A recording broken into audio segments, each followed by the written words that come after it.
Good morning, it's Monday, March 10th, UPBOptionMillionaires.com. Hope everyone had a great weekend. We're starting off the week with stock futures just a little bit lower, but I'd look for a continuation of what's been a tremendous move off the lows in the end of January, start of February.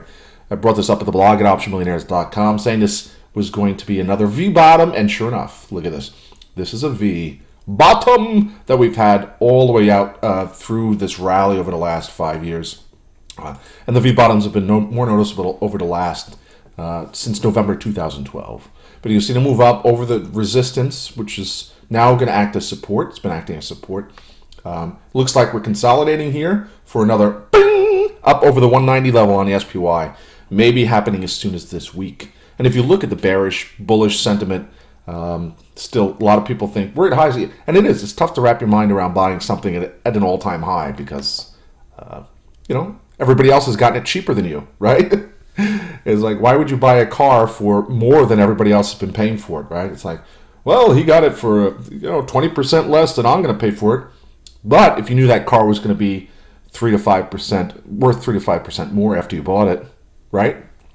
So we'll see what happens here as we continue to test new record levels here on the SP 500 and the SP 500 ETF, the spiders. Let's move on. We have very few earnings reports that are probably going to be optionable trades, meaning that you're going to be able to buy options on them and make money on them.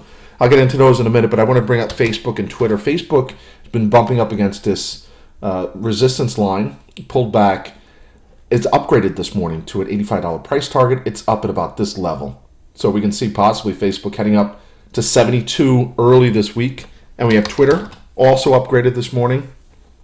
Twitter, I'll pull up its short-term chart. Looks like it wants to head, I believe it's over the 55 level here pre-market, but it looks like it wants to test up here at this resistance at about $57. That's Twitter.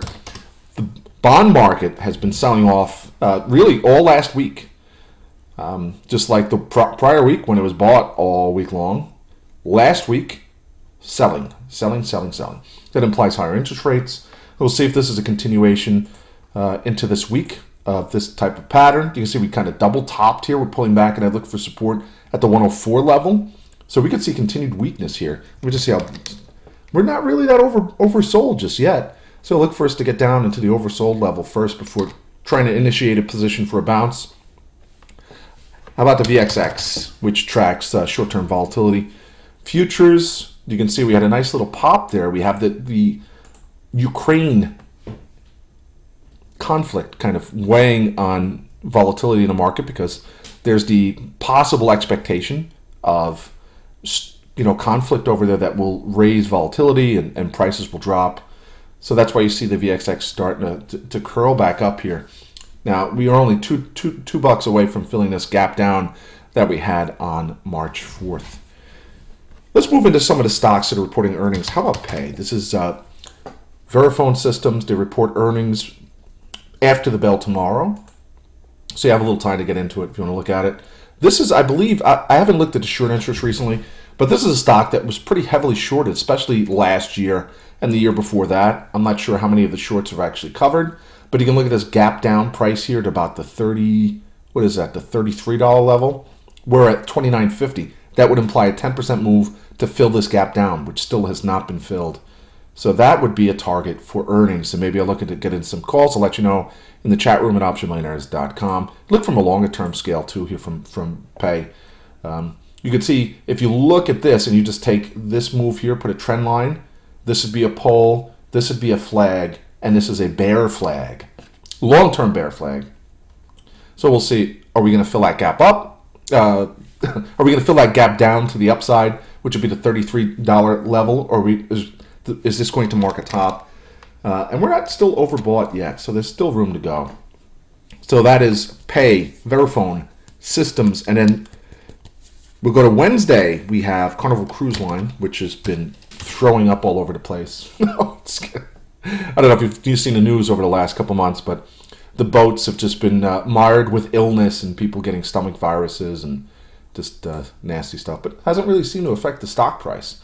And we'll see. I actually got something in the mail the other day asking me to go on a cruise because maybe that's an indication people are shying away until those boats get properly sanitized or whatever stomach virus or illness or ailment gets rectified. I don't know if that's the right word to use. All right, and then Thursday before the bell, we had Plug Power. This is going to be interesting because the stock has been soaring. A lot of these battery stocks, kind of on the heels, I guess, of Tesla, but Plug Power got into some agreements with Walmart. And anyway, look at the chart, just tremendous. They raised capital at a $5.74 level for, I think it was last week, and yet the stock just keeps rallying, up 30% alone on Friday. Looks like it's going to continue to the upside. So they report earnings before the bell on Thursday. I don't even know if they're going to matter, but it'll be interesting to see what they do report. And we have Dollar General. Dollar General, let me see that green line that I haven't extended. There we go.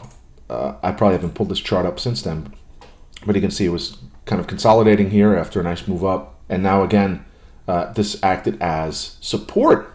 So it's nice when you have trend lines drawn in. Sometimes I have to extend them because I haven't looked at the chart in a year or two.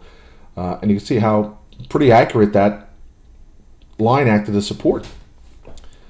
So you'd look possibly a move up to the 62.50 level. We're at 59. That'd be a $3 move. What is that? About a 6.5% move to the upside. We had Dollar General's brother, Dollar Tree, DLTR report earnings, or sister, report earnings the other day. And you can see it broke out to the upside. We have Big Lots, another kind of discount retailer. Yeah, that's a pretty big candle. That's kind of like I talked about Big Lots continually since the start of 2014, really, as a recovery trade. And, oh yeah, that's kind of a recovery right there. That's what we like to call a Viagra candle. And I also like Five Below. Five Below is off a support here. It's off of two trend lines of support, former resistance back a couple years ago. And I'm looking for a move over 40. We're just about there. We broke 40 a little bit ago, and ultimately up here to $45 level. Put in a nice cup, maybe a handle. And that's really it. I mean, after the bell on Thursday, we have Aeropostale, which is mired in significant weakness. We could see maybe move up to 10. I think an analyst actually came out last week or the week before and spoke somewhat highly of the stock. So we'll see. That might be a trade for upside. And that's about it. That wraps it up. It's a earnings season. Once it winds down, we're just relying upon other events to move stocks. So this could be one of those weeks where, aside from a couple stocks, you just want to maybe sit on the sidelines a little bit and see where the market's going to take us. All right, UPB here, optionmillionaires.com. Yeah, so I think one of the most interesting earnings reports this week is going to be Plug Power, because a lot of people are following it. The stock's up significantly. And I think HLF, Pershing and Bill Ackman's got some sort of presentation tomorrow. There's always tomorrow. It's right around the corner. And you can look from a longer-term perspective. We're going to pull back to the $60 level. Anyway. All right, UPB here. Hope everyone has a great start to the week, and the Ukraine crisis, whatever's going on over there, seems to be changing on a daily basis. Just kind of disappears. And the market could just go on its merry, jolly way. All right, everyone, take care. Goodbye.